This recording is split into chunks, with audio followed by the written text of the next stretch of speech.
कोथिंबीर वडी बनवताना आज मी कोथिंबीरीचं व बेसन पिठाचं अतिशय अचूक प्रमाण सांगितलं आहे, जेणेकरून तुमची तयार होणारी कोथिंबीर वडी अतिशय हलकी, पोकळ, सोबतच कुरकुरीत आणि कमी तेलकट अशी तयार होईल। तर वडी बनवायला खूप सोपी आहे, फक्त पिठाचं व कोथिंबीरीचं अचूक प्रमाण हवं। बरेच जण कोथिंबीर वडी बनवताना यामध्ये पोहे घालतात, ज्वारीचं पीठ, बाजरीचं पीठ, तर आता तांदळाचं पीठ सुद्धा घालतात।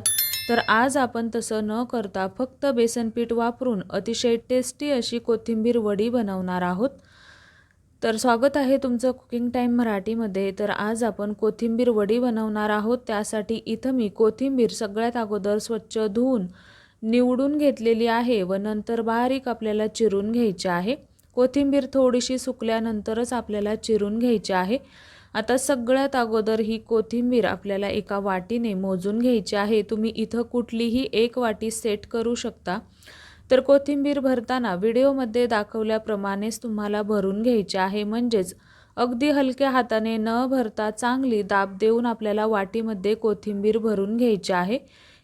चला आता मोजून घेतलेली कोथिंबीर 3.25 वाट्या इतकी भरलेली आहे। वडीसाठी कोथिंबीर मोजून घेणं अत्यंत गरजेचं आहे, यानेच आपल्याला पिठाचा अचूक अंदाज येतो।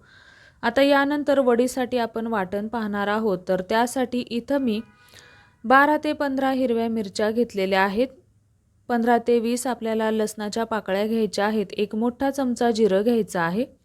आवडत असेल तर तुम्ही यामध्ये अर्धा चमचा ओवा घातला तरीही चालेल। यामध्ये आपल्याला अजिबात पाणी न घालता हे मिक्सरला बारीक असं वाटून घ्यायचं आहे।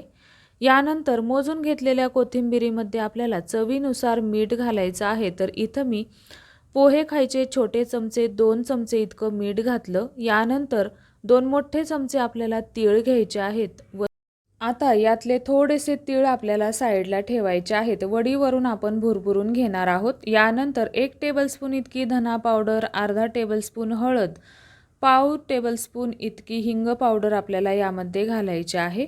यानंतर आपण वाटून घेतलेलं वाटण यामध्ये घालायचं आहे। आता इथं तुम्हाला आवडत असल्यास बेडगी मिरची पावडरचा वापर करू शकता किंवा रोजची लाल मिरची पावडर तुम्ही यामध्ये घातली तरीही चालेल।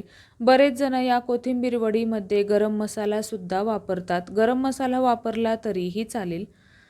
तर आता हे घातलेले सगळे जिन्नस आपल्याला हाताने व्यवस्थित असे मिक्स करून घ्यायचे आहेत।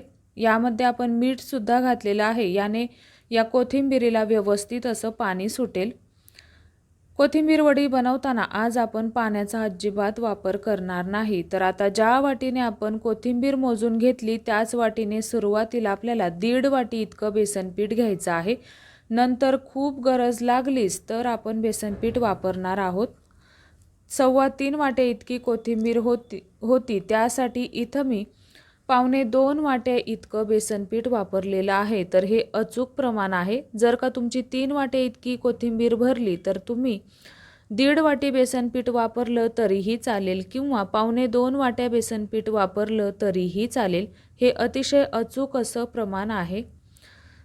तर आता हे मिश्रण मला थोडंसं सैलसर वाटत होतं, त्यासाठी परत मी यामध्ये अर्ध्या वाटीला थोडंसं कमी इतकं बेसन पीठ घातलेलं आहे, म्हणजेच आपण 1.25 वाट्या इतकं बेसन पीठ वापरलेलं आहे।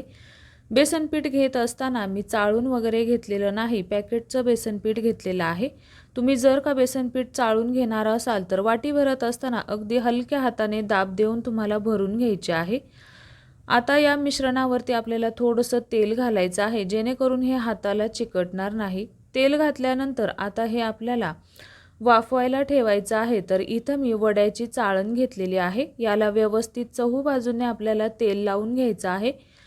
आता हा कोथिंबीरीचा गोळा आपल्याला यामध्ये ठेवायचा आहे व या वडीचं मिश्रण आपल्याला व्यवस्थित हाताने पसरवून घ्यायचं आहे, अगदी एकसारखं पसरवून घ्यायचं आहे, जेणेकरून वडी कुठे जाड कुठे पातळ होणार नाही। तर आता इथे पहा, पसरवत असताना खूप जास्त दाब द्यायचा नाही, कारण या चाळणीला खालून मोठे होल आहेत। तर आता इथे पहा, व्यवस्थित असं हे मिश्रण वडीचं पसरवून झालेलं आहे, थापून झालेलं आहे। आता आवडीप्रमाणे वरून तुम्हाला तीळ भुरभुरून घ्यायचे आहेत। सुरुवातीला आपण जे तीळ ठेवले होते तेच तीळ मी यावरती भुरभुरून घेणार आहे।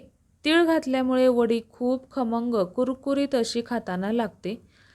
तर आता तीळ घातल्यानंतर परत हे हाताने आपल्याला व्यवस्थित असे थापून घ्यायचे आहेत, जेणेकरून वडी तळताना तेलामध्ये सुटणार नाहीत. आता कढईमध्ये आपल्याला 1 ते 1.5 ग्लास इतकं पाणी घालायचं आहे. एखादं स्टँड ठेवायचं आहे व हे थापलेलं वडीचं मिश्रण यामध्ये ठेवायचं आहे. वड्याची चाळण ठेवल्यानंतर झाकून हे मिश्रण आपल्याला 20 ते 22 मिनिटांसाठी मीडियम फ्लेमवरती वाफवून घ्यायचं आहे. तर हे मी थोडंसं जाड थापून घेतलेलं होतं, त्यासाठी मला थोडासा जास्त वेळ लागला. तुम्ही जर का पातळ थापून घेतलं तर थोडासा वेळ कमी लागेल. मिश्रण व्यवस्थित सुरीने चेक करून घ्यायचं आहे. सुरीला मिश्रण चिकटलं तर थोडा वेळ परत तुम्हाला वाफवून घ्यायचं आहे. यानंतर पूर्णपणे थंड करून तुम्ही तुमच्या आवडीच्या आकारामध्ये याच्या वड्या कट करून घ्यायच्या आहेत. मिश्रण व्यवस्थित थंड झाल्यानंतरच आपल्याला या वड्या कट करून घ्यायच्या आहेत. गरम गरम मिश्रण जर का तुम्ही कट केलं तर या वड्या व्यवस्थित अशा कापल्या जाणार नाही व खूप जास्त चिकट होतील. तर आता इथे पहा, वड्या किती सुंदर अशा आपल्या पडलेल्या आहेत. अतिशय सुंदर अशा या वड्या हलक्या पोकळ तयार झालेल्या होत्या. तयार केलेल्या वड्या तुम्ही न तळता फ्रीजमध्ये जवळपास आठवडाभर ठेवू शकता. 8 ते 10 दिवस या वड्या आरामात टिकतात. तर आता या आपण तळून घेणार आहोत. तर तळण्यासाठी व्यवस्थित असं सुरुवातीला कडकडीत आपल्याला तेल गरम करून घ्यायचं आहे. तेल छान कडकडीत गरम झालं की मीडियम फ्लेमवरती या वड्या आपल्याला सतत अलट-पलट करत तळून घ्यायच्या आहेत. सुरुवातीला वड्या तेलामध्ये सोडल्यानंतर लगेचच याला आपल्याला उलथानं लावायचं नाही. 1 मिनिटभराने या वड्या आपल्याला व्यवस्थित अशा हलवून घ्यायच्या आहेत. तर मीडियम फ्लेमवरती वड्या तळल्यामुळे व्यवस्थित अशा आतून सुद्धा कुरकुरीत होतात. तर आता इथे पहा, पहिली बॅच आपली तळून झालेली आहे. वड्या तळत असताना हाय फ्लेमवरती तळल्या तर त्या लवकर मऊ पडतात, व्यवस्थित अशा कुरकुरीत राहत नाही. व खूप बारीक गॅसवरती जर का तुम्ही या वड्या तळल्या तर खूप जास्त तेलकट होतात. त्यासाठी वड्या तळताना सांगितलेल्या टिप्स नक्की वापरा. तुमच्यासुद्धा वड्या अतिशय कमी तेलकट तयार होतील. तर वडी पहा, अतिशय सुंदर अशा तयार झालेल्या आहेत. साईडने पहा, वड्यांना अतिशय छान असे लेयर्स पडलेले आहेत.